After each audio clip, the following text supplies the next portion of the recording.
Hi friends, എല്ലാവർക്കും നമസ്കാരം. ഇന്ന് ഞാൻ വളരെ സിമ്പിളായിട്ട് ഒരു ഈവനിങ് സ്നാക്കാണ് ഉണ്ടാക്കുന്നത്.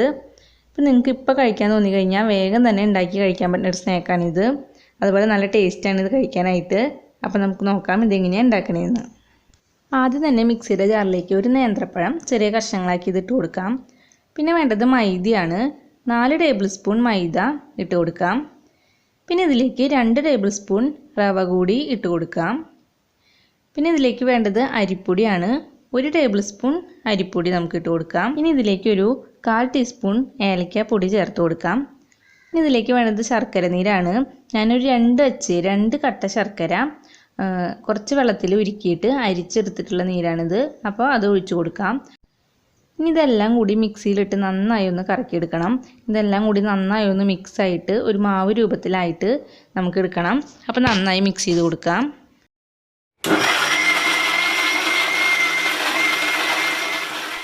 ഇപ്പോൾ നമ്മുടെ മാവ് റെഡി ആയിട്ടുണ്ട്. നന്നായി മിക്സായി വന്നിട്ടുണ്ട്. നമുക്ക് ഇതിൻ്റെ കൺസിസ്റ്റൻസി എങ്ങനെയാണെന്ന് നോക്കി നോക്കാം. അപ്പോൾ ഇത് കുറച്ച് കട്ടിയായിട്ടാണ് ഇരിക്കുന്നത്. നമുക്ക് കുറച്ചും കൂടി ലൂസാക്കിയിട്ട് എടുക്കണം. അപ്പോൾ അതിന് വേണ്ടിയിട്ട് നമുക്ക് കുറച്ചും കൂടി വെള്ളം ചേർത്തിട്ട് നമുക്ക് ഒന്നും കൂടി നന്നായി മിക്സ് ചെയ്തെടുക്കാം.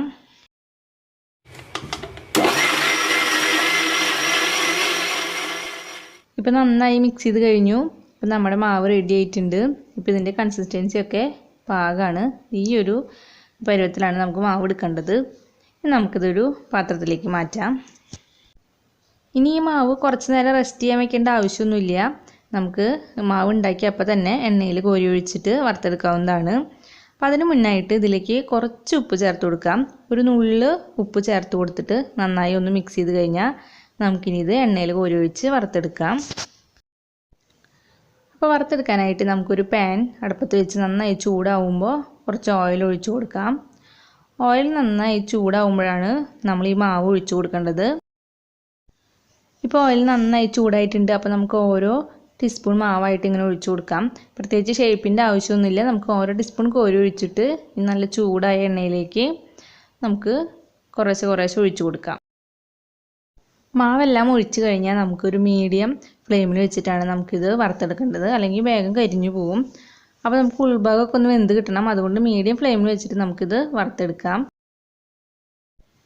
ഇപ്പോൾ ഒരു ഭാഗം ഏകദേശം ഒരു ബ്രൗൺ കളർ വന്നിട്ടുണ്ട്. അപ്പോൾ നമുക്കിതിനെ മറിച്ചിട്ട് കൊടുത്തിട്ട് അപ്പുറത്തെ ഭാഗം കൂടി ഈ ഒരു കളർ വരണ വരെ നമുക്ക് വറുത്തെടുക്കാം. അതുപോലെ ഉള്ളും വെന്ത് കിട്ടണം. അപ്പോൾ മീഡിയം ഫ്ലെയിമിൽ വെച്ചിട്ട് തന്നെ വറുത്തെടുക്കാനായിട്ട് ശ്രദ്ധിക്കുക. ഇപ്പോൾ ഇതിൻ്റെ 2 ഭാഗവും ഉരിഞ്ഞ് വന്നിട്ടുണ്ട്. ഉള്ളും ഒക്കെ വെന്തിട്ടുണ്ട്. ഇപ്പോൾ ഈ ഒരു കളറാകുമ്പോൾ തന്നെ നമുക്ക് എണ്ണയിൽ നിന്ന് കോരിയെടുക്കാം. അപ്പോൾ ഇത് ഉൾഭാഗം നല്ല സോഫ്റ്റായിട്ടും പുറഭാഗം നല്ല ക്രിസ്പി ആയിട്ടാണ് ഇരിക്കുന്നത്. നമുക്കിനി ഇത് എണ്ണയിൽ നിന്ന് കോരിയെടുക്കാം. അപ്പോൾ ഇത് കഴിക്കാനായിട്ട് നല്ല ടേസ്റ്റാണ്. അപ്പോൾ ഇതേപോലെ നമുക്ക് ബാക്കിയുള്ള മാവും എണ്ണയിൽ കോരി ഒഴിച്ചിട്ട് വറുത്തെടുക്കാം. നല്ല ചൂടാവുമ്പോൾ മാവ് ഒഴിച്ചു കൊടുക്കുക.